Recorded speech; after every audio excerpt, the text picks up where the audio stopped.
Hi అండి. Welcome back to Veeras content channel. ఎలా ఉన్నారు అందరూ? నేనైతే చాలా బాగున్నానండి. మీరందరూ కూడా బాగున్నారని, బాగుంటారని మనస్ఫూర్తిగా ఆ దేవుణ్ణి కోరుకుంటున్నాను. ఈరోజు సండే స్పెషల్ మా ఇంట్లో వచ్చి జీరా రైస్, చికెన్ అండ్ కరివేపాకు రసం పెట్టానండి. సో చాలా ఈజీగా చేసుకోవచ్చు. అలాగే చాలా తక్కువ టైంలో మనకి ఇవన్నీ కూడా మనం కుక్ చేసుకోవచ్చు అండి. సో ఇది ఎలా చేయాలన్నది ఈ వీడియోలో ఎక్స్ప్లెయిన్ చేస్తాను. ఫస్ట్ టైం మన ఛానల్ని చూస్తూ ఉన్నట్లయితే ఛానల్ని సబ్స్క్రైబ్ చేసుకొని పక్కనే ఉన్న బెల్ ఐకాన్ని అయితే క్లిక్ చేసేయండి. సో అలా చేయడం వల్ల నేను పెట్టిన ప్రతి వీడియో కూడా మీకు నోటిఫికేషన్ రూపంలో వస్తుంది. ముందుగా నేనైతే కరివేపాకు, జీలకర్ర, వెల్లుల్లి తీసుకొని మిక్సీ వేసానండి. సో ఇట్లా మిక్సీ పేస్ట్ వేసిన తర్వాత దీనిలో 1.5 టేబుల్ స్పూన్ వరకు మిరియాల పౌడర్ కలుపుతున్నాను. ఇలా కలపటం వల్ల మనకి ఇంకా పచ్చిమిర్చి అవసరం లేదండి. మిరియాల పౌడర్ అన్నది మనకి కారం సరిపోతుందన్నమాట.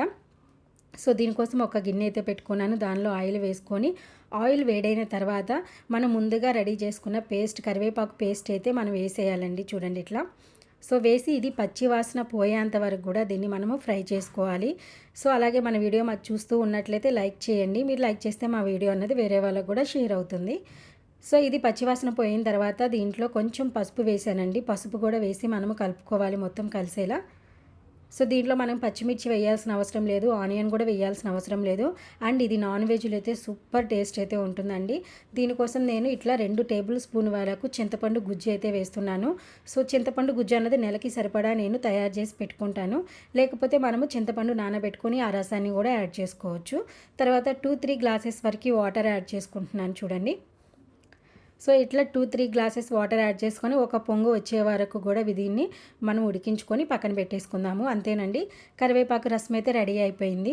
చూసారా, అసలు ఇది ఉడుకుతున్నప్పుడైతే స్మెల్ చాలా బాగుంటుందండి. సో మనకి చాలా టేస్ట్ కూడా ఉంటుంది. ఒకసారి ట్రై చేయండి. తర్వాత చికెన్ కోసం నేను 1/2 కేజీ చికెన్ తీసుకున్నాను. దానిలో కావాల్సిన ఉల్లిపాయ, పచ్చిమిర్చి, టమోటా కట్ చేసి పెట్టుకున్నానండి. తర్వాత దాల్చిన చెక్క, లవంగాలు, ఇలాచీ కూడా పెట్టుకొని రెడీ చేసుకున్నాను. సో స్టవ్ మీద బాండీ పెట్టుకొని ఆయిల్ వేసుకున్నానండి. సో ఫస్ట్ టైం మన ఛానల్ని చూస్తూ ఉన్నట్లయితే ఛానల్ని సబ్స్క్రైబ్ చేసుకోవటం మర్చిపోద్దండి. సో ఆయిల్ అయితే వేడైన తర్వాత దీంట్లో దాల్చిన చెక్క, లవంగాలు, ఇలాచీ వేసుకొని ఫ్రై చేసుకున్నాను. తర్వాత దీనిలో ఆనియన్, పచ్చిమిర్చి కట్ చేసి వేసి కూడా మనము దీన్ని ఫ్రై చేసుకోవాలండి. తర్వాత అల్లం వెల్లుల్లి పేస్ట్ వేసుకోవాలి. అల్లం వెల్లుల్లి పేస్ట్ పచ్చివాసన పోయేంత వరకు కూడా మనము ఫ్రై చేసుకోవాలి. తర్వాత దీనిలో ఒక టమోటా అయితే కట్ చేసి వేసుకున్నాను చూడండి. సో మొత్తం కూడా కలిపి దీనిలో మనము సాల్ట్ వేయాలి అండ్ పసుపు కూడా వేసి కలుపుకోండి. ఒక 5 మినిట్స్ దీన్ని కుక్ చేసుకోవాలండి.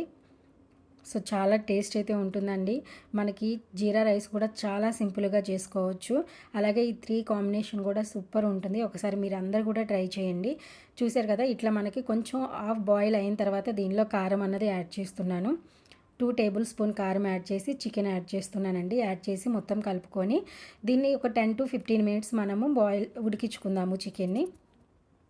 సో మీన్వైల్ నేనైతే రైస్ కుక్ చేయడానికి గిన్నె పెట్టేసుకున్నానండి.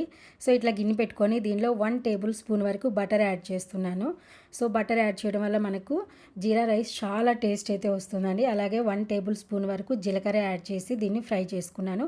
ఫ్రై చేసుకున్న తర్వాత నేను 1 గ్లాస్ రైస్కి 2 గ్లాసెస్ వాటర్ అయితే పోస్తున్నాను.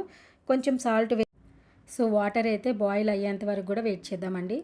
చూసారు కదా, బాగా తెరులుతుంది వాటరు. ఇప్పుడు దీనిలో మనము ఆల్రెడీ నానబెట్టిన బియ్యాన్ని అయితే యాడ్ చేద్దాము. సో చాలా తొందరగా కుక్ అయిపోతుందండి. ఎందుకంటే బియ్యాన్ని కూడా మనము నానబెట్టుకున్నాము. 10-15 మినిట్స్ కూడా నానబెట్టాను. సో చాలా తొందరగా రైస్ కూడా కుక్ అయిపోతుంది అనమాట. అండ్ ఈ 3 కాంబినేషన్ అయితే చాలా బాగుంటుందండి. ట్రస్ట్ మీ, ఒక్కసారి మీరందరూ కూడా ట్రై చేయండి. కంపల్సరీగా మీ అందరికీ కూడా నచ్చుతుంది. సో జీరా రైస్ కోసం మనం ఇట్లా ఎసురు పెట్టుకొని బియ్యాన్ని వేసాను. ఇది కుక్ అవ్వడానికి మనకి 15-20 మినిట్స్ టైం అయితే పడుతుందండి. సో దీన్ని అయితే నేను పక్కన పెట్టేసుకుంటున్నాను. మీన్వైల్ చికెన్ ఉడికిందో లేదో చెక్ చేసుకుందాము. సో చికెన్ అయితే ఆల్మోస్ట్ ఉడికిపోయినట్లేనండి, చూడండి. సో ఒకసారి కలుపుకుందాము దీన్ని.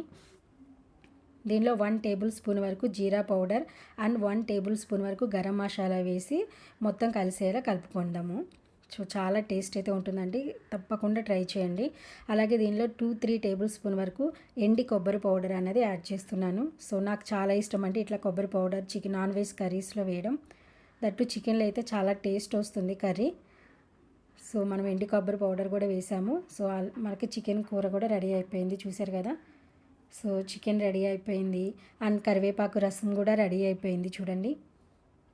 చాలా టేస్ట్ ఉంటుందండి. తప్పకుండా ఒకసారి మీరందరూ కూడా ట్రై చేయండి. జీరా రైస్ కూడా రెడీ అయిపోయింది. సో, చాలా తొందరగా అయిపోతుంది మనకి. అలాగే చాలా టేస్ట్ అయితే ఉంటుంది. సో, నేను మీ అందరి కోసం సర్వ్ చేసి చూపిస్తున్నాను చూడండి. జీరా రైస్ అండ్ చికెన్ కర్రీ, అలాగే మనకు కావాల్సిన కరివేపాకు రసం. సూపర్ టేస్ట్ అయితే ఉంటుంది. తప్పకుండా మీరందరూ కూడా ట్రై చేయండి. మీరందరూ ట్రై చేసి వీడియో ఎలా వచ్చిందో నాకు చెప్పండి మీరు చేసిన తర్వాత. అలాగే మా ఛానల్ని సబ్స్క్రైబ్ చేసుకోవడం అస్సలు మర్చిపోవద్దు. Thank you for watching. Bye.